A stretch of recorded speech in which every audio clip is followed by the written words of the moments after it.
Communism means a lot of different things to a lot of different people, but it's a type of political economic system in which there is quote unquote public ownership of the means of production, which typically means that the state stands for all the people in owning things like money, factories, firms of all kinds, instead of having private ownership over the means of production. Communism also has a kind of political element in that it's typically represented by communist parties, which tend to not participate in multi-party elections typically, but instead have non-democratic or authoritarian governments that govern this particular form of political economy.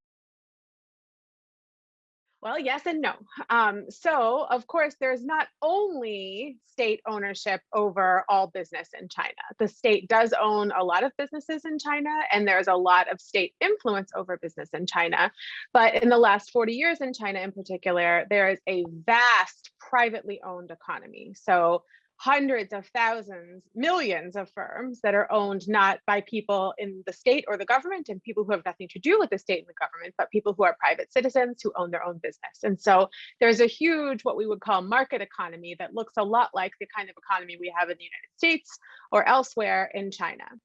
Politically, China is still communist in the sense that it is run by the Communist Party of China, the CPC, or sometimes called the CCP, the Chinese Communist Party. And they do not compete in multi-party elections, and it is an authoritarian regime in which there's no other contestant to political power in China. And so the political system is very communist in the sense that it's organized by a communist party.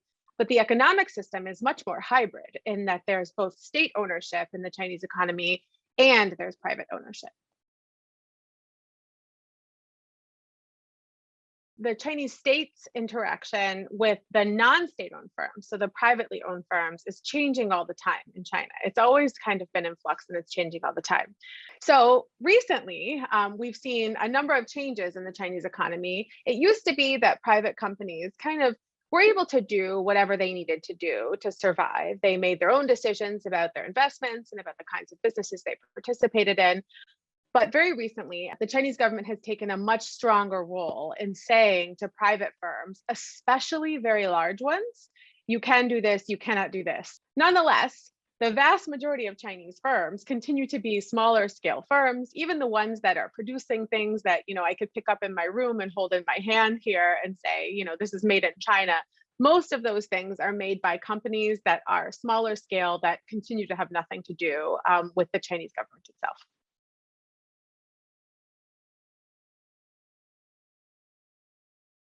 No, and so the Chinese Communist Party is a very large political party.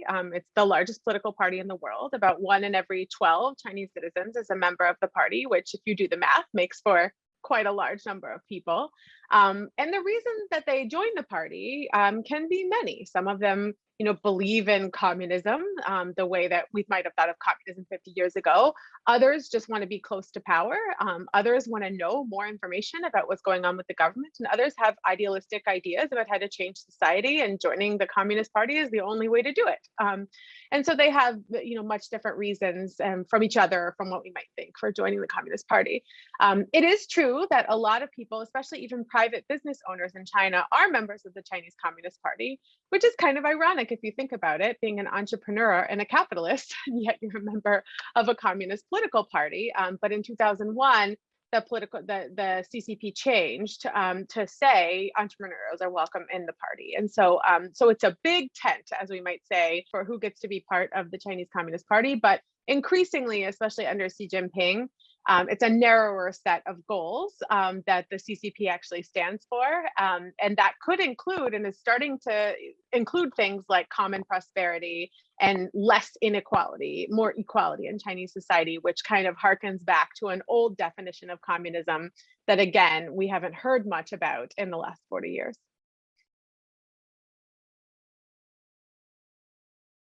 Well, the first thing I would do is note that many, many brilliant scholars of China have been incredibly wrong in the past in terms of what's going to happen in China, including very recently. If you look back at what people thought about Xi Jinping in 2013, the refrain from a lot of popular observers and scholars, including many people who were experts on China and Chinese politics were saying he's going to be a reformer, he's going to privatize state-owned enterprises. And of course, we've seen exactly the opposite, which is a greater role for the state and a narrowing space for entrepreneurs in the private sector in China. So it's very hard to say. My view right now is that the party state in China is a little anxious, or very anxious, you might say, about things that are going on domestically and things that are going on internationally. And anxiety tends to produce a greater effort and desire for control in China, whereas being relaxed about things tends to produce some kind of liberalization. And so as long as the party state is very concerned about domestic threats, such as they perceive them in different parts of China, the threats of financial instability or global threats, closed markets in the West, economic sanctions and things like that, it's going to produce a greater role for the state, which can result in a kind of vicious cycle, because then the greater the role for the state, the more people outside of China distrust what's going on in China, and the more they then close access to global supply chains and things like that, which then makes the Communist Party even more anxious.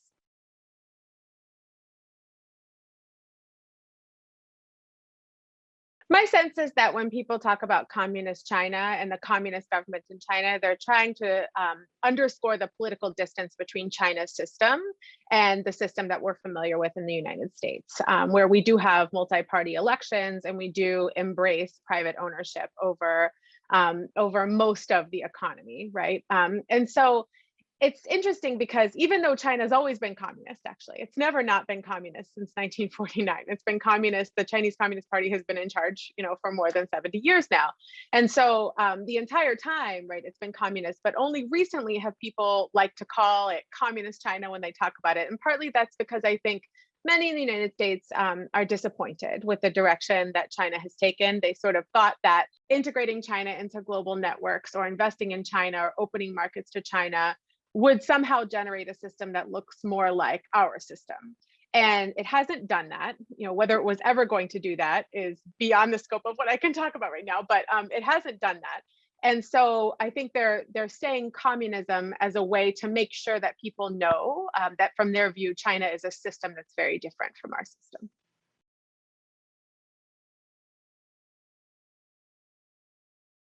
Many Americans are very used to a kind of Cold War framing of politics. So many, especially who were, born before the fall of the Berlin Wall and the end of the Soviet Union, right, are used to thinking of communism and capitalism or democracy as being fundamentally opposed to one another. And in a sense, they were, right? And partly because in the Cold War, the Soviet Union was attempting to internationalize its project of communism. So convince every country in the world that it should have a system that looked a lot like the system of the Soviet Union, which was, of course, communism. And the United States was committed to making sure every country in the world thought that it should embrace a system that looks more like capitalism and democracy, which is like the American system.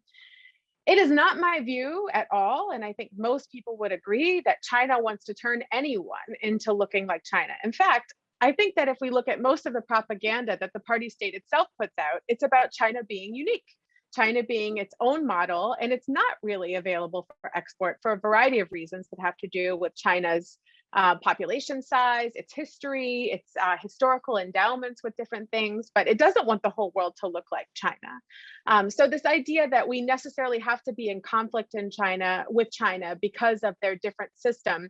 In the past, there was an ideology to that, and I think there's still ideology in both China and in the United States, but China does not have a global mission of converting every country in the world to being a system that looks like its own, far from that. And so to me, it does not seem like it's necessary to think that because China is communist and we're not communist, that kind of conflict is inevitable.